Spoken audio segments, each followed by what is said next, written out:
Greetings. Welcome back to the channel, Humanity, Facts and Mysteries. Today it is difficult to imagine a world without cities. Across the planet, millions of people live in massive urban centers filled with roads, buildings, markets and complex systems that support daily life. Cities are now the dominant form of human settlement, but for most of human history, they did not exist at all. For thousands of years, people lived in small villages, farming communities, or mobile groups of hunters and gatherers. Human societies were relatively small, and populations were spread across wide landscapes. Yet at a certain point in history, something remarkable began to happen. Humans started building the first cities. This transformation did not happen everywhere at once. Instead, it began in a few regions where environmental conditions, agriculture, and growing populations created the possibility for large permanent settlements. One of the earliest places where this transformation occurred was in Mesopotamia, a region located between the Tigris and Euphrates rivers in what is now modern-day Iraq. This region is often called the cradle of civilization because some of the first cities in human history appeared there. Thousands of years before cities existed, people in this region had already begun farming. Agriculture allowed communities to produce food in stable quantities, which meant populations could grow larger than ever before. Over time, villages expanded, and some of them slowly developed into large settlements where thousands of people lived close together. One of the earliest and most famous of these settlements was the city of Uruk, around 3500 BCE. Uruk had grown into one of the largest urban centers the world had ever seen. Archaeologists believe its population may have reached tens of thousands of people, which was extraordinary for that time. The city contained temples, houses, storage buildings, and large public spaces where people gathered for trade and religious activities. Massive walls surrounded the settlement, suggesting that the inhabitants were already organizing themselves on a scale far beyond earlier villages. The growth of cities like Uruk changed human society in fundamental ways. For the first time, large populations needed systems to manage resources, coordinate labor, and maintain social order.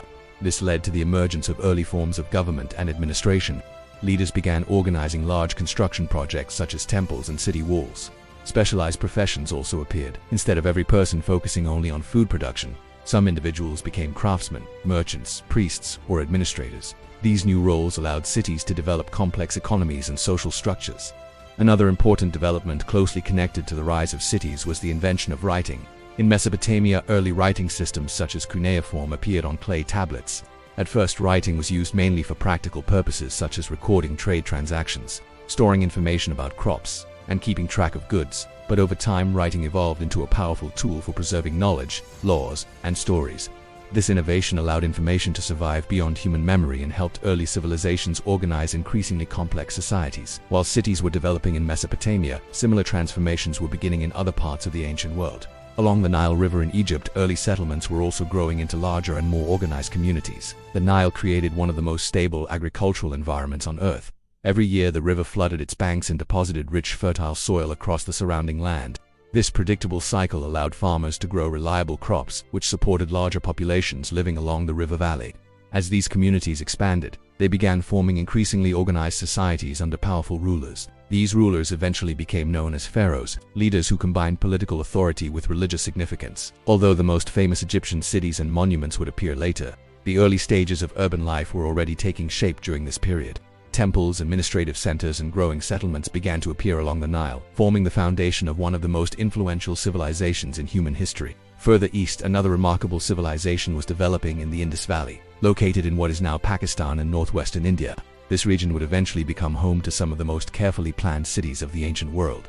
Settlements in this region gradually grew into large urban centers connected by trade networks and shared cultural practices. Cities such as Harappa and Mohenjo-daro later became famous for their grid-like street layouts, standardized bricks, and advanced drainage systems that carried waste away from homes and streets. These features reveal a level of urban planning that was extraordinary for the ancient world. Unlike many other early cities, these settlements appear to have been organized with remarkable attention to cleanliness and infrastructure. Even today, archaeologists are impressed by how carefully these cities were designed thousands of years ago. Meanwhile, in East Asia, early settlements were forming along the Yellow River in what would later become China. Communities in this region relied heavily on agriculture, especially crops such as millet. These societies gradually developed their own cultural traditions, technologies, and forms of social organization. Although the earliest Chinese cities would emerge somewhat later, the foundations of complex societies were already forming in these river valleys. As populations increased, settlements began to grow larger and more organized, setting the stage for the powerful dynasties that would later shape Chinese civilization. The emergence of cities changed human life in ways that had never happened before. In villages, most people knew everyone around them and worked primarily in agriculture. Cities created entirely new social environments. Thousands of people from different families, professions, and backgrounds lived together in crowded spaces. This required new systems of cooperation and governance. Laws, administration, and organized leadership became necessary to maintain order in these growing communities. Cities also became centers of innovation and cultural development. Artisans created pottery, tools, jewelry, and textiles. Merchants traded goods across long distances. Priests and scholars developed religious traditions and systems of knowledge that shaped cultural identity. Looking back at the first cities in human history reveals a moment when humanity began organizing itself in entirely new ways. These early urban centers allowed populations to grow, ideas to spread, and cultures to develop with increasing complexity. The cities built thousands of years ago laid the foundations for the civilizations that would later dominate large parts of the world. Today, modern cities are home to billions of people, but their origins can be traced back to these early experiments in urban life. The first cities marked the beginning of a new chapter in human history, one that continues to shape our world today. Which ancient city do you think was the most important in early human history? Write your thoughts in the comments. Stay with Humanity, Facts and Mysteries, because the deeper we explore the past, the more we understand how the first cities transformed the course of civilization.